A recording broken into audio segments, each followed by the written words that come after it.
Para finalizar, vamos a ver las arquitecturas de redes convolucionales más conocidas y comunes y cómo fueron evolucionando a lo largo de la historia.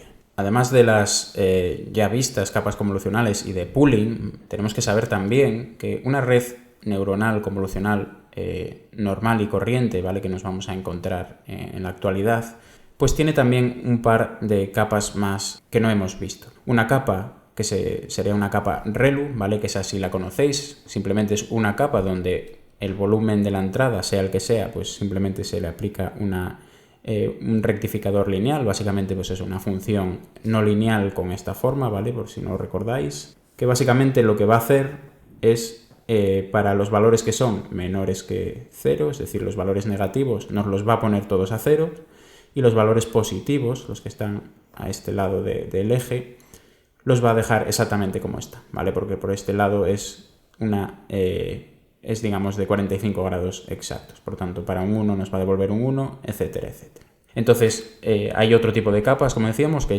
una es la ReLU, donde simplemente aplicamos rectificadores lineales al volumen que procede de la capa anterior.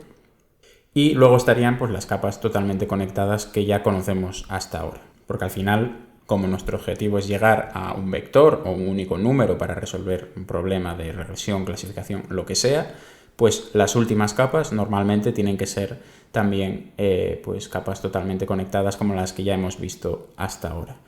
Sí que hay casos donde a la salida pues lo que intentamos igual no es predecir o resolver un problema de clasificación o de regresión, sino que intentamos predecir pues una imagen, por ejemplo, ¿vale? A partir de una imagen crear otra, pues en ese caso la salida sí que no tendría una capa totalmente conectada, sino que al final sería el resultado de aplicar una convolución o bueno, al final el resultado de un pooling, pero al final tendríamos un volumen en ese caso en la salida, ¿vale?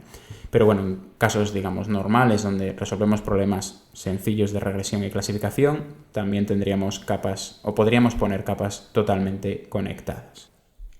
Al final, cuando vamos a hablar de arquitecturas, las CNNs al final pues tienen un patrón que se puede seguir, ¿vale?, para decidir qué capas poner, porque es una cosa bastante compleja y no es algo trivial decidir cuántas convoluciones pongo, cuántas capas de pooling pongo, si tengo que ponerlas o si no. Y suele ponerse como ejemplo este patrón que veis aquí, que es un patrón que suelen seguir más o menos todas las arquitecturas que, como decía, vamos a ver a continuación. Al final, básicamente, lo que suele haber es, pues aquí tendríamos la entrada, la imagen de entrada, y aquí tendríamos la salida.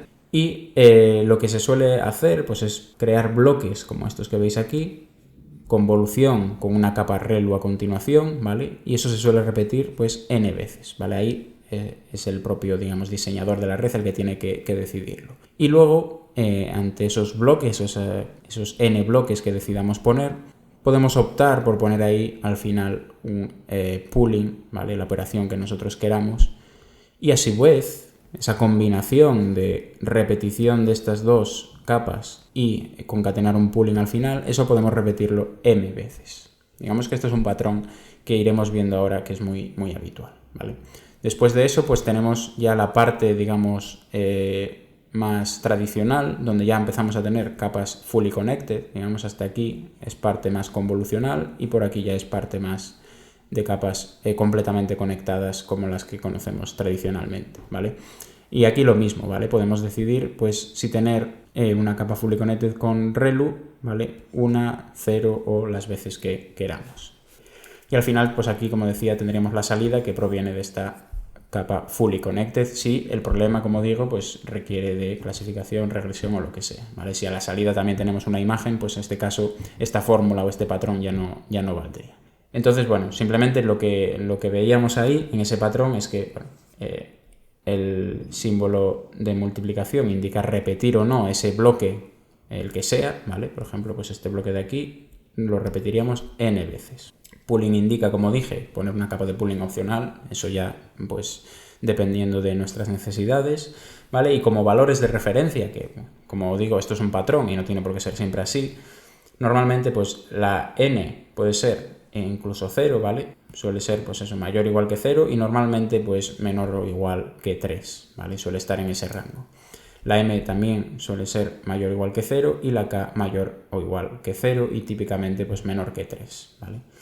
Al final, pues eso, lo que os decía, la última capa contiene la salida del modelo, pero si el problema es más complejo y requiere predecir cosas, pues en vez de en una dimensión, en varias, tendríamos que dejar, pues eliminar las capas fully connected y dejar simplemente pues, la salida de lo que viene de la parte convolucional de la red o hacer otro tipo de transformación. Al final, pues si utilizamos ese patrón, podemos más o menos ver o representar las redes más comunes que conocemos. Por ejemplo, si ponemos n, m y k todo a ceros, ¿vale? Al final lo que nos quedaría es una red que tiene una única capa, ¿vale? Que es básicamente un modelo lineal, ¿vale? Multiplicamos la entrada por unos valores y ya está, ¿vale? Entonces, eso sería el modelo lineal tradicional donde no hay ni convoluciones. Un poco en la misma línea, si en este caso pues la k en vez de ser 0 pues es 1 o mayor que 1, ¿vale? Pues tendríamos este otro patrón que también lo hemos visto mucho, ¿vale? Que es simplemente pues capas fully connected con una relu repetidas n veces, ¿vale? Cada una del tamaño que sea, hasta llegar a la salida, ¿vale? Por tanto, esto es pues eso, un perceptrón multicapa con k capas. Y luego ya, pues si empezamos a poner valores mayores que 0 a la n y a la m, pues ya tenemos unas arquitecturas más, digamos, más orientadas hacia el tratamiento de imágenes con ya convoluciones. Y aquí veríamos, por ejemplo, lo que resultaría con n1 y m y k 0, ¿vale? Sería pues una convolución con una relu y una capa fully connected que nos daría la salida, ¿vale? Y luego ya pues más variaciones que veis aquí, ¿vale? Pues al final poner una convolución y una relu y luego un pooling, que esto sería n igual a 1 y k igual a 2, y m igual a 2, perdón, y k igual a 1, ¿vale? Que sería esto de aquí, ¿vale? Esto sería otra combinación. Luego aquí tendríamos pues n igual a 2, m igual a 3 y k igual a 2. Bueno, al final pues también depende del problema que tratemos de resolver, si es muy complejo, si es menos complejo, si el tamaño de las imágenes de entrada es grande o es pequeño, si está en color o en blanco y negro. Al final tenemos que ir probando como siempre y digamos que la propia arquitectura de la red es otro hiperparámetro que tenemos que ir ajustando en función del problema que tenemos que resolver. Bueno, hablando ya de arquitecturas, digamos, conocidas y de cómo fueron evolucionando con los años, ya habíamos visto esta LeNet 5 varias veces antes, ¿vale?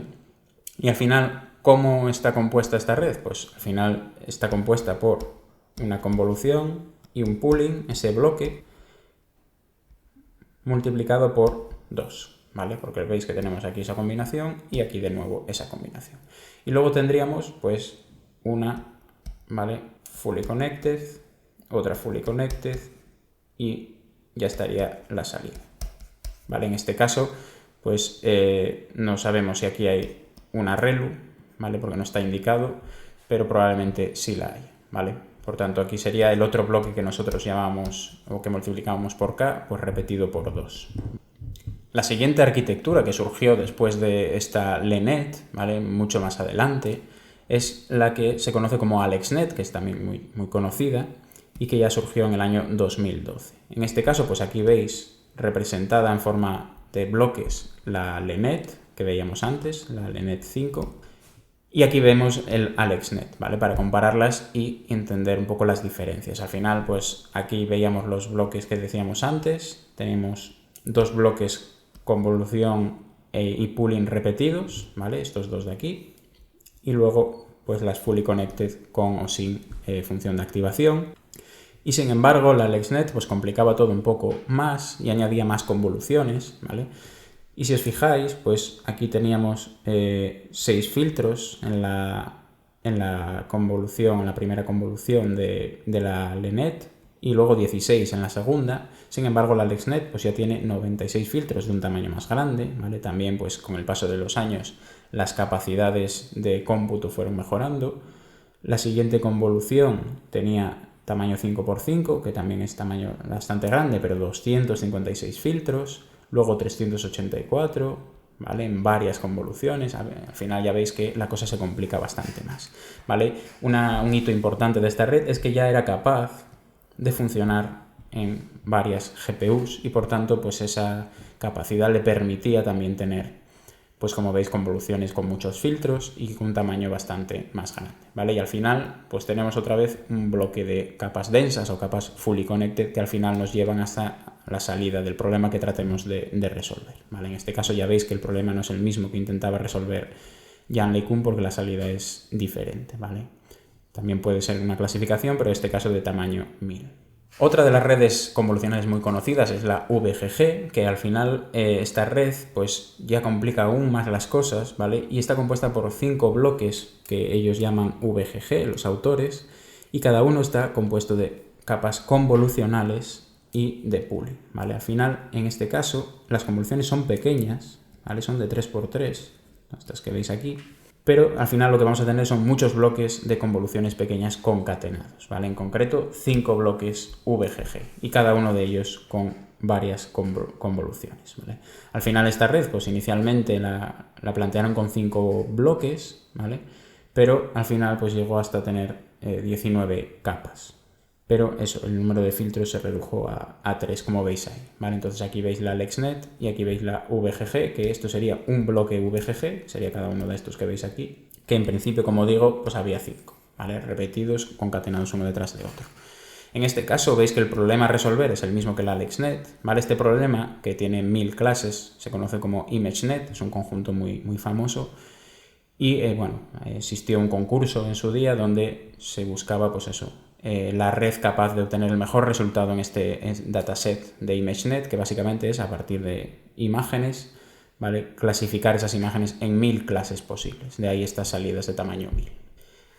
La siguiente red que vamos a hablar, que ya surgió 2 años después que la VGG, es la GoogleNet, ¿vale?, que al final veis que, bueno, juega aquí un poco con el nombre de la LeNet de Jan LeCun, y que en este caso pues ya tenemos bloques, ¿vale? Está compuesta por bloques que se llaman Inception, como veis aquí, ¿vale? Y un bloque Inception es esto que tenemos aquí. Al final aquí vemos algo que es novedoso, y es que en cada bloque ya no va todos los datos en una dirección, sino que hay varias opciones, ¿vale? Digamos que la entrada que entra en cada bloque puede ir por aquí, puede ir por aquí, y puede ir por aquí o por aquí, ¿vale? Al final va a ir por todos los lados y el resultado de ir por cada lado va a concatenarse para producir la salida, ¿vale? Por tanto, aquí digamos que cada bloque aprende varias cosas en paralelo, ¿vale? Digamos que aquí pues simplemente se le aplica una convolución de tamaño 1×1, aquí max pooling y convolución, aquí convolución y convolución, y aquí lo mismo, ¿vale? Veis que digamos que lo que intentan aquí es aprender varias cosas diferentes y concatenarlas para que así todo, pues la red aprenda muchas más cosas, ¿vale? Ya en cada filtro, si cada convolución tiene los filtros que sea, pues ya en esos filtros ya puede aprender varias cosas, pero si a su vez paralelizamos de alguna forma los caminos, pues todavía puede aprender mucho más, ¿vale? Entonces, al final, ¿cuántos bloques de estos va a tener la red? Pues como veis aquí, tiene 9 bloques, ¿vale? Inicialmente, pues entra la imagen por aquí, se le aplica varias convoluciones y max poolings, y luego ya empiezan a aplicar pues 2 bloques Inception, un max pooling, 5 bloques Inception, otro max pooling, y al final tenemos un Global Average Pooling, ¿vale? Si recordáis, el Global Average Pooling ya nos permitía tener un vector. Por tanto, aquí ya veis que no necesitan capas fully connected, ya tienen directamente la salida y ya no necesitarían hacer nada más. Y la última que vamos a ver es la arquitectura ResNet, que es, si no la más conocida, de las más conocidas, que surgió en el año 2015, ¿vale? Al final, esta ResNet tiene una, digamos, una novedad que es muy llamativa y que se utilizó o que se viene utilizando en muchos otros campos fuera de la visión por computador, que al final es incorporar lo que se conoce como una conexión residual, ¿vale? Que es esto que veis aquí, que explicaremos ahora un poco más en detalle, ¿vale? Esta flecha, en concreto esta de aquí, ¿vale?, la que no tiene una convolución por el medio, eso es lo que se conoce como una conexión residual, que si recordáis pues ya lo veíamos en los transformers, que había unas conexiones que llamábamos residuales. Al final, pues esta ResNet tenía una serie de 4 bloques residuales y una capa de Global Average Pooling, pero bueno, que con el paso de los años, porque esto se presentó en un año, pero luego pues digamos que sí se siguió iterando sobre él, pues llegó incluso a tener pues 152 bloques, ¿vale? Por tanto, hay una versión que es ResNet 152, que es muchísimo más compleja, ¿vale? Aquí lo que veis es dos variaciones del bloque, ¿vale? Porque existe uno con una conexión residual, que es esto que os destacaba antes, y otro pues una conexión residual con una convolución, ¿vale? Pero bueno, simplemente la mayoría de bloques de esta ResNet son de este tipo y hay alguno, como veis aquí en la figura de la derecha, que es con una conexión residual y convolución, ¿vale? Ese de ahí que acabo de marcar, ¿vale? Entonces aquí veis la red al completo, veis que al final también tiene un Global Average Pooling, por tanto no necesita capas fully connected, y en este caso pues vamos aplicando en este dibujo que tenemos aquí pues 4 bloques, ¿vale? Que es la versión inicial. La de 152 pues obviamente aquí no está dibujada porque no entraría, ¿vale? En cuanto a la conexión residual, es lo que se conoce también como skip connection, y os decía que lo veíamos también en el encoder y en el decoder de los transformers.